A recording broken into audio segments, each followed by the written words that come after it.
Welcome to Hindi chamber. ഞാൻ Babu N Panakkal.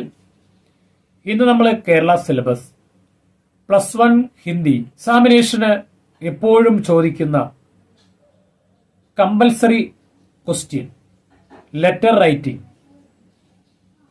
Writing ആണ് നമ്മൾ ഇന്ന് പരിചയപ്പെടാൻ പോകുന്നത്. പല കുട്ടികളും കമന്റ് ബോക്സിൽ എഴുതി ചോദിച്ചിരുന്ന ഒരു സംശയത്തിന് മറുപടിയോടുകൂടിയാണ് നമ്മൾ ക്ലാസ് ആരംഭിക്കുന്നത്.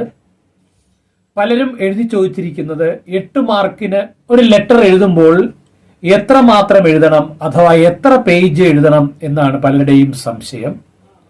ലെറ്റർ റൈറ്റിംഗ് എഴുതുമ്പോൾ ഒരു ഫുൾ പേജ് മാത്രം എഴുതിയാൽ മതിയാകും. പേജ് വേറെ ഏതെങ്കിലും ചോദ്യങ്ങൾ എഴുതിയതിന്റെ ബാലൻസ് ആയിട്ടുള്ള പേപ്പറിൽ എഴുതാൻ പാടില്ല. ഒരു ഫ്രഷ് പേജ് എടുക്കുക, അതിന്റെ ഏറ്റവും ടോപ്പില് ലെറ്റർ ചോദിച്ചിരിക്കുന്ന ക്വസ്റ്റ്യന്റെ നമ്പർ ഇടുക.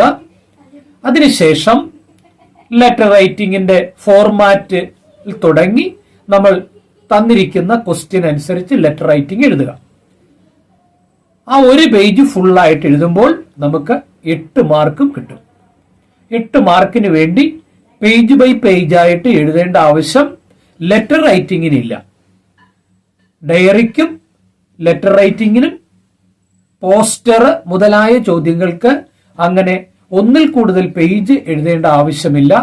ഒരു പേജ് മാത്രം എഴുതിയാൽ മതിയാകും. മുഴുവൻ മാർക്കും നമുക്ക് ലഭിക്കുകയും ചെയ്യും. എഴുതുമ്പോൾ വളരെ ശ്രദ്ധിക്കേണ്ട ഒരു കാര്യം, നല്ല ഹാൻഡ് റൈറ്റിംഗ് ആയിരിക്കണം. വളരെ വ്യക്തമായിട്ട് വേണം എഴുതാൻ. ഓരോ സെന്റൻസും വേണ്ട വിധത്തിലുള്ള അകലം പാലിച്ചു വേണം എഴുതാനായിട്ട്. വളരെ ചെറിയ ചെറിയ ലെറ്ററിങ്ങിലാണ് നിങ്ങൾ എഴുതുന്നതെങ്കിൽ അത് വായിക്കാൻ ബുദ്ധിമുട്ട് വരും. അതുകൊണ്ട് നിങ്ങൾക്ക് മാർക്ക് കിട്ടാനുള്ള സാധ്യത കുറയും. അപ്പോൾ വേണ്ടത്ര അകലം കൊടുത്തിട്ട് ഓരോ സെന്റൻസും വേണ്ടത്ര അകലത്തിൽ, വേർഡുകൾ വേണ്ടത്ര അകലത്തിൽ, വളരെ നല്ല ഹാൻഡ് റൈറ്റിംഗോടുകൂടി എഴുതിയാൽ ഒരു ഫുൾ പേജ് കവർ ചെയ്ത് നമ്മൾ ലെറ്റർ റൈറ്റിംഗ് എഴുതിയാൽ 8ൽ 8 മാർക്കും കിട്ടും. ഒരു സംശയവും വേണ്ട. ഒരു ലെറ്റർ റൈറ്റിംഗ് എങ്ങനെയാണ് എഴുതുന്നത് എന്ന് ഒരു ക്വസ്റ്റ്യനോടുകൂടി നമുക്ക് നോക്കാം. മേം ഇസ് ജീവൻ മേം ദുഃഖ ഹി ദേഖനെ കോ പൈദാ ഹുയി ഹും. ദിലീപ് ने आगे न पढ़ा, पत्र फाड़ कर फेंक दिया. हेमा के दिलीप के नाम का वो पत्र कल्पना करके लिखे. ഇതാണ് ക്വസ്റ്റ്യൻ. നമുക്കറിയാം, ഫോക്കസ് ഏരിയയിൽ ഉൾപ്പെടാത്ത ഒരു ചാപ്റ്ററാണ് യശ്പാലിന്റെ ദുഃഖ് എന്ന് പറയുന്ന കഥ. അതിലെ 2 കഥാപാത്രങ്ങളാണ് ഹേമയും ദിലീപും. ഇവിടെ മേം ഇസ് ജീവൻ മേം ദുഃഖ ഹി ദേഖനെ കോ പൈദാ ഹുയി ഹും. ഞാൻ ഈ ജീവിതത്തിൽ ദുഃഖം അനുഭവിക്കാൻ വേണ്ടി ജനിച്ചതാണ്. ദിലീപിനെ ആഗേന പഠ. ദിലീപ് ആ ഒരു സെന്റൻസ് വായിച്ചു, വീണ്ടും അദ്ദേഹം വായിച്ചില്ല. പത്ര ഫാഡ്കർ ചോദ്യ, ആ ലെറ്റർ ചുരുട്ടിക്കൂട്ടി വലിച്ചെറിഞ്ഞു. ഹേമ കെ ദിലീപ് കി നാം കാ വഹു പത്ര കൽപ്പന കർക്കി ലിഖി. ഹേമയുടെ ദിലീപിനായിട്ടുള്ള ആ ലെറ്റർ നമ്മൾ ഒന്ന് സങ്കല്പിച്ച് എഴുതുക. ഇതാണ് ക്വസ്റ്റ്യൻ. ഒരു ലെറ്ററിന്റെ ഫോർമാറ്റ് എന്ന് പറയുമ്പോൾ റൈറ്റ് സൈഡിൽ സ്ഥാൻ, അതിന്റെ താഴെ താരീഖ്. സ്ഥാൻ എന്ന് പറഞ്ഞാൽ പ്ലേസ്, താരീഖ് എന്ന് പറഞ്ഞാൽ ഡേറ്റ്. അപ്പോൾ നമ്മൾ പരീക്ഷയ്ക്ക് എഴുതുമ്പോൾ സ്ഥാൻ എന്നെഴുതിയിട്ട് 2-3 ഡോട്ട് ഇട്ടാൽ മതി. അതിന്റെ നേരെ താഴത്ത് താരീഖെന്നോ ദിനാങ്കെന്നോ എഴുതിയിട്ട് അതേപോലെ ഡോട്ട് ഇടുക.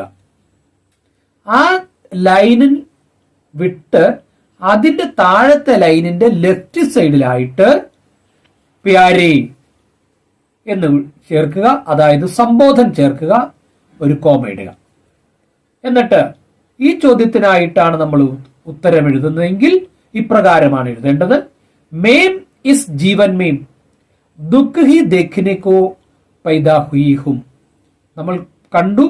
ആ ക്വസ്റ്റ്യനിൽ ആ ഒരു സെന്റൻസ് തന്നിരുന്നുവെന്നും ആ സെന്റൻസ് വായിച്ചു കഴിഞ്ഞ ഉടനെ തന്നെ ദിലീപ് ലെറ്റർ ചുരുട്ടിക്കൂട്ടി എറിഞ്ഞു എന്നുമാണ് ക്വസ്റ്റ്യൻ. അപ്പോൾ നമ്മൾ എഴുതേണ്ടത് ആ സെന്റൻസ് തന്നെയാണ് റിപ്പീറ്റ് ചെയ്യേണ്ടത്. मैं इस जीवन में दुख ही देखने को पैदा हुई हूं. ഞാൻ ഈ ജീവിതത്തിൽ ദുഃഖം മാത്രം അനുഭവിക്കാൻ ജനിച്ചവളാണ്. मैं तुम्हें बहुत प्यार करती हूं. ഞാൻ നിന്നെ ധാരാളം ഇഷ്ടപ്പെടുന്നു, അല്ലെങ്കിൽ ഒത്തിരി ഇഷ്ടപ്പെടുന്നു. യഹ് സമझे बिना, ഇത് മനസ്സിലാക്കാതെ, तुम सहेली के साथ इधर उधर घूमते फिरते रहते हो. ഇത് മനസ്സിലാക്കാതെ നിങ്ങൾ കൂട്ടുകാരിയോടൊപ്പം അവിടെയും ഇവിടെയും കറങ്ങിത്തിരിഞ്ഞ് നടക്കുന്നു. ആപ് ഹി സോച്ചിയെ, താങ്കൾ ചിന്തിച്ചാലും, മുझे कितना दुख होगा, എനിക്ക് എത്രമാത്രം ദുഃഖമുണ്ടാകും എന്ന് താങ്കൾ ഒന്ന് ചിന്തിച്ചു നോക്കൂ. मैं भी एक नारी हूं. ഞാനും ഒരു സ്ത്രീയാണ്. പതി को हमेशा पत्नी की हालत देखनी चाहिए.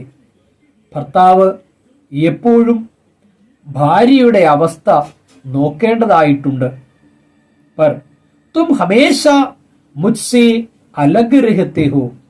പക്ഷേ നിങ്ങൾ എപ്പോഴും എന്നിൽ നിന്ന് വേർപെട്ട് നടക്കുകയാണ്.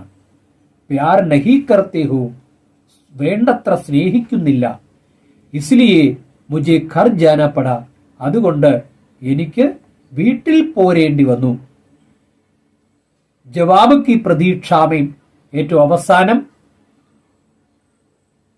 മിഡിൽ ആയിട്ട് നമ്മൾ എഴുതേണ്ടത് ഇതാണ്.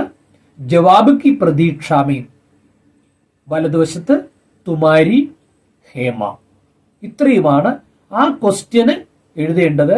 ഇത്രയും എഴുതിയാൽ ആ ലെറ്റർ റൈറ്റിങ്ങിന് നമുക്ക് ഫുൾ മാർക്കും ലഭിക്കുന്നതാണ്. അപ്പോൾ നിങ്ങൾ എഴുതുമ്പോൾ ക്വസ്റ്റ്യൻ അനുസരിച്ച് വേണം എഴുതാനായിട്ട്. ഫോർമാറ്റ് മറക്കണ്ട.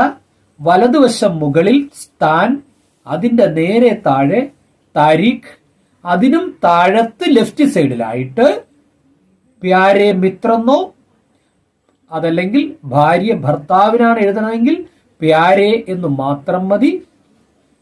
ഏറ്റവും അവസാനം എഴുതേണ്ടത് ഒരു കൺക്ലൂഷൻ, ജവാബ് കി പ്രതീക്ഷാമയം എന്ന് എഴുതിയിട്ട് അതിന്റെ അടുത്ത ലൈനിൽ റൈറ്റ് സൈഡിലായിട്ട് വലതുവശം താഴെയായിട്ട് തുമാരി ഹേമ.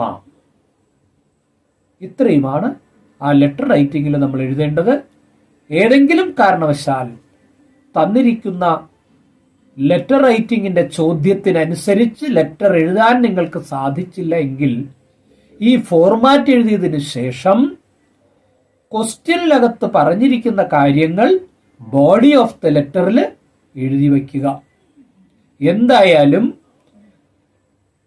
ഫോർമാറ്റ് എഴുതിയതിനു ശേഷം ബോഡി ഓഫ് ദ ലെറ്ററിൽ ഒരു 4 or 5 സെന്റൻസ് എഴുതിയില്ല എങ്കിൽ നമ്മൾക്ക് 8 മാർക്കും കിട്ടാനുള്ള സാധ്യത കുറവായിരിക്കും.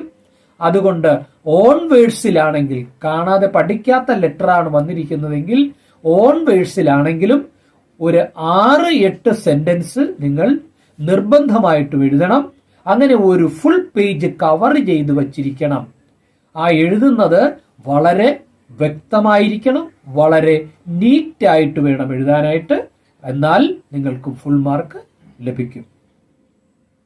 അപ്പൊ ലെറ്റർ റൈറ്റിംഗ് എങ്ങനെയാണ് എഴുതുന്നതെന്ന് നിങ്ങൾക്ക് നല്ലവണ്ണം മനസ്സിലായി എന്ന് വിചാരിക്കുന്നു.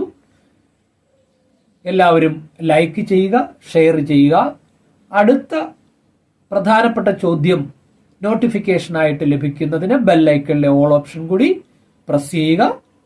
നമുക്ക് അടുത്ത പ്രധാനപ്പെട്ട ചോദ്യവും അവയ്ക്കുള്ള ഉത്തരവുമായിട്ട് വീണ്ടും കാണാം. അതുവരേക്കും എല്ലാവർക്കും നന്ദി, നമസ്കാരം.